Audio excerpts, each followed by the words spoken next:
अस्सलाम वालेकुम to all of you, welcome to Mature Minds. और पीटीआई को बैन कर दिया गया।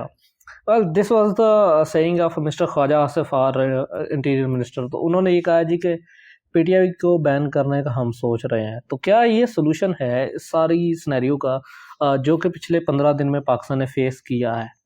तो इसके बारे में हम बात करेंगे। पहले तो हम बात करेंगे लीगल प्रोसीडिंग्स के बारे में कि क्या पॉलिटिकल पार्टी को इतनी जल्दी बैन किया जा सकता है। फिर हम बात करेंगे कि हिस्टोरिकल हमारे पास क्या एविडेंस है इस चीज़ के। Then we will take a critical analysis of the current ongoing situation.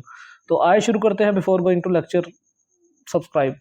अच्छा, अब ये ख्वाजा साहब ने अभी परसों कहा था, यानी कि आज 26 है तो परसों कहा था इन्होंने 24 को, कि government is thinking to ban PTI. तो क्या आखिर ज़रूरत है पीटीआई को बैन करने की, ये भी एक क्वेश्चन बनता है।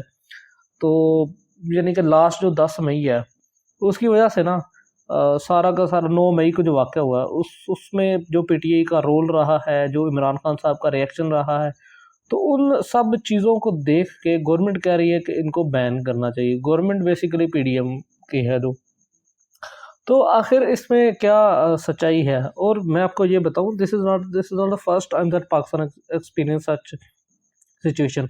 इससे पहले अगर आपको याद हो, 2000 आई गेस 20 में टीएलपी ने भी कुछ इस तरह का ही किया था रिस्पांस। और तब की जो गवर्नमेंट थी, देन जो गवर्नमेंट थी इमरान खान साहब की, तो उन्होंने भी कुछ इसी तरह के रिस्पॉन्सेज दिए थे। उससे पहले अगर हम चले जाएं तो 2013 12-13 में चले जाएं, तब भी इसी तरह की सिचुएशन थी, पीएमएलएन वर्सेस पीपीपी के हवाले से। उसके बाद 2007 में अगर आप आ जाएं तो वहाँ पे तो खैर सिनेरियो इससे बहुत ज़्यादा वर्स थे। तो उसके लिए अलहदा हिस्टोरिकल वीडियोस पड़ी हुई हैं, आप वो देख सकते हैं। तो क्या लीगल ग्राउंड हमारे पास है कौन से, जिसके जिसके बेसिस पे पॉलिटिकल पार्टीज हैं उनको डिसॉल्व किया जा सकता है या उनको बैन किया जा सकता है? तो हमारे पास ना एक तो इमीडिएट होता है, इमीडिएट एक्शन। तो उसमें क्या है कि आपको ना इमीडिएट कोई रीजनेबल ग्राउंड्स जो है वो प्रोवाइड करना पड़ती है, जिसमें सबसे जो मशहूर है ना वो 11B of anti terrorism act 199 है। इसमें क्या होता है जी कि एक पार्टी को इस वजह से बैन किया जाता है कि ये क्या कर रही है, टेररिज्म फैला रही है। जिसमें टीएलपी का फेमस केस है, जिसको 15 दिन में सुप्रीम कोर्ट ने दोबारा रिज्यूम कर दिया था। उसके बाद फिर एमक्यूएम लंदन का एक केस है, कम्युनिस्ट पार्टी ऑफ पाकिस्तान 1951, उसका ये केस है। इसके अलावा हमारे पास 70s में काफ़ी ऐसी सियासी जमातें हैं। ज़ियाउल हक साहब ने ये आर्टिकल बड़ा इस्तेमाल किया था।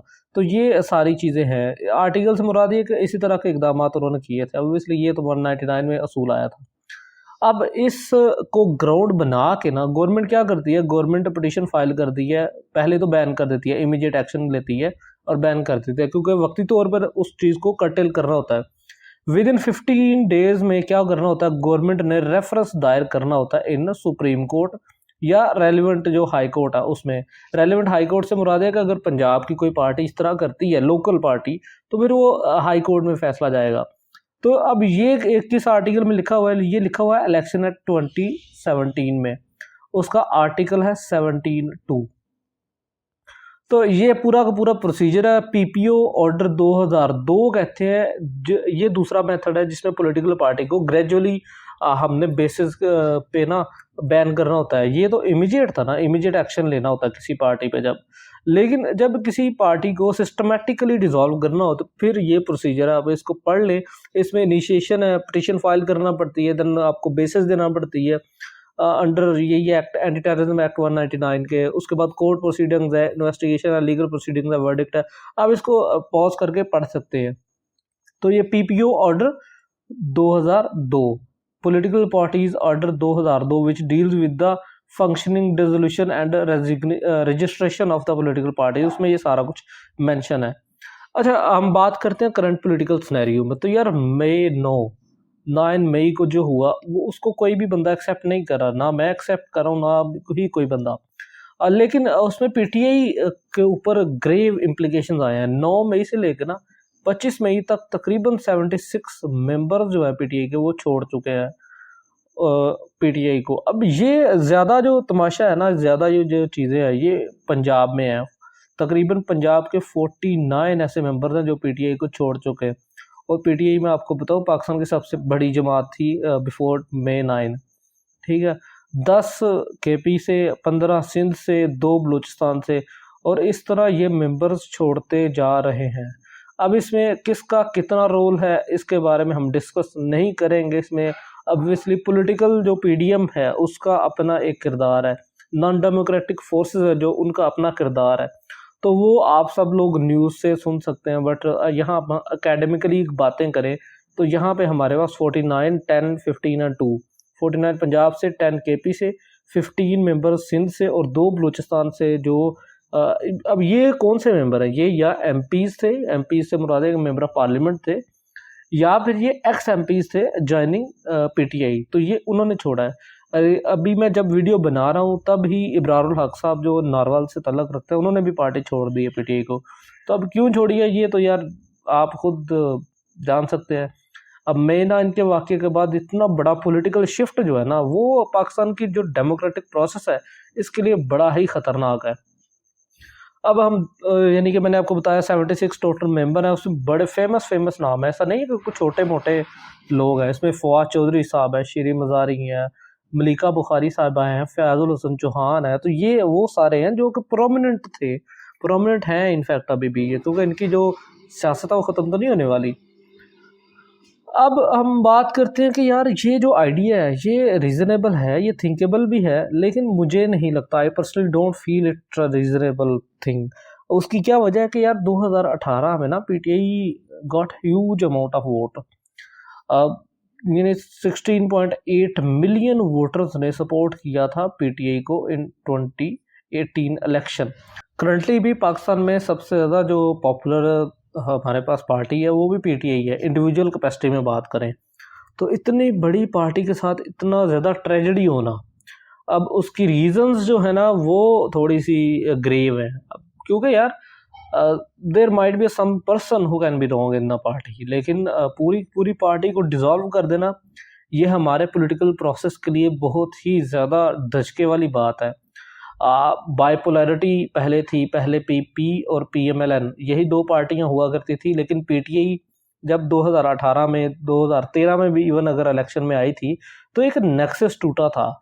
इससे ये जो 2 पॉलिटिकल पार्टीज थी पीपी और पीएमएलएन, इनकी हेजमनी थी, करप्शन पे हेजमनी इनकी थी, इकोनॉमिक हेजमनी इनकी थी, पॉलिटिकल हेजमनी इनकी थी, तो ये टूटी थी। यहाँ से PTI was the first one जिसने पब्लिक को रियलाइज़ करवाया कि नॉन डेमोक्रेटिक फोर्सेस जो हैं वो भी हमारे डेमोक्रेटिक प्रोसेस को इन्फ्लुएंस करती हैं। इसके अलावा हेरिडिटरी पॉलिटिक्स के बारे में पीटीआई ने बात की थी। तो ये वो सारी चीज़ें हैं जिसकी वजह से पीटीआई का बैन एक अनरीजनेबल, अनथिंकेबल चीज़ बन जाता है। क्या ये बैन जो है वो जस्टिफाइड है? इसका जवाब जो है ना वो आम बंदा ही दे सकता, कोई लेमन इंसान भी इस टाइम बता सकता है कि ये जस्टिफाइड है या नहीं है। इसके लिए पहला जो सबसे इम्पोर्टेंट चीज़ है वो role of non democratic forces है। नॉन डेमोक्रेटिक फोर्सेस में हमारी यानी कि जो इंस्टीट्यूशंस हैं वो आ जाते हैं, जुडिशरी है, मिलिट्री है, इन सबको they should refrain from politics, क्योंकि सिविलियन सुप्रीमेसी हमारा कॉन्स्टिट्यूशन हमें सिविलियन सुप्रीमेसी देता है, लेकिन ये जो नॉन डेमोक्रेटिक फोर्सेस हैं they want to hold power in their own hands. Business elite class जो है वो इन्फ्लुएंस करती है डेमोक्रेटिक प्रोसेस को, तो ये बड़ा ही एक ख़तरनाक फैटल सा हमारा डेमोक्रेटिक एक्सप्लॉयटेशन हो जाती है। इससे क्या होता है, डेमोक्रेटिक एक्सप्लॉयटेशन से आम बंदे के जो हकूक़ हैं वो ही नहीं, यहाँ पे ह्यूमन डेवलपमेंट नहीं होती, ह्यूमन जो इंटेग्रिटी है वो कॉम्प्रोमाइज़ हो जाती है। यहाँ पे ये मसाइल है। आम बंदा पॉलिटिकल सिस्टम में एंटर होना चाहिए तो फिर वो क्या करे, तो ये वो सारी चीज़ें। अब हमारा जो एग्जिस्टिंग पॉलिटिकल सेटअप है या पॉलिटिकल नेक्सस है उनको क्या करना चाहिए। यार अगर आप ऑब्जर्व करें ना पाकिस्तान की पॉलिटिक्स को, तो पाकिस्तान की पॉलिटिक्स बड़ी ही ज़्यादा रंगीन रही है from the very first day. पहले दिन से या तो हमारे पास डिक्टेटरशिप रही है या फिर हमारे पास पॉलिटिकल चेहरों की सूरत में हमारे पास बैक एंड पे इंस्टीट्यूशंस ही कंट्रोल करते रहे हैं पाकिस्तान की डेमोक्रेसी को। तो इस चीज़ को हाईलाइट करने में ना जितना पीटीआई का किरदार है ना वो किसी का भी नहीं है। इसमें जो सबसे ज़्यादा कंट्रीब्यूशन आती है वो बेनज़ीर साहिबा की और नवाज शरीफ साहब की आती है। बेनज़ीर अब दुनिया में नहीं है, लेकिन नवाज शरीफ साहब ने 2017 में एक नारा लगाया था, वोट को इज्जत दो। अब इस नारे के तहत यार आप चेक करें 1.6 करोड़ के करीब लोग जो हैं वो ट्रस्ट करते हैं पीटीआई पे। 2018 में इलेक्शन हुआ था जो, तो अब इस तरह पीटीआई को आउट ऑफ द बॉक्स जाके बैन करना, क्या ये जस्टिफाइड है? नहीं। नो डाउट इमरान खान साहब कोई फरिश्ता नहीं है, उन्होंने भी बहुत गलतियां की हैं। उन्होंने जो कॉम्प्रोमाइज़ पॉलिटिक्स जो थी उसको अडॉप्ट ही नहीं किया, तो वो उनको अब नुकसान दे रही है। लेकिन अगर पीटीआई डिसॉल्व होती है तो ये इन दोनों पॉलिटिकल पार्टीज़ के लिए हमेशा के लिए, आई गेस ये मेरा अपना एनालिसिस है कि इन दोनों पार्टीज़ को हमेशा के लिए यानी कि आप कह सकते हैं कि गुलाम बना देगा of the non democratic forces. तो हमें इस चीज़ को देखना चाहिए, इन पार्टीज़ को ये सोचना चाहिए कि अगर ये कॉम्प्रोमाइज़ कर लेती हैं देन सिविलियन सुप्रीमेसी के लिए एक चांस मिल जाता है। तो ये वो सारी चीज़ें हैं जिसके लिए ज़रूरी है कि हमारी जो पॉलिटिकल पार्टीज़ है ना वो एकजुट होकर काम करें। क्योंकि यार हमारी ना ब्यूरोक्रेसी इस टाइम एफिशिएंट है, जुडिशरी एफिशिएंट नहीं है, मिलिट्री एफिशिएंट, यानी कि वो अलहदा ही एक, मिलिट्री तो स्टेट विद इन स्टेट है।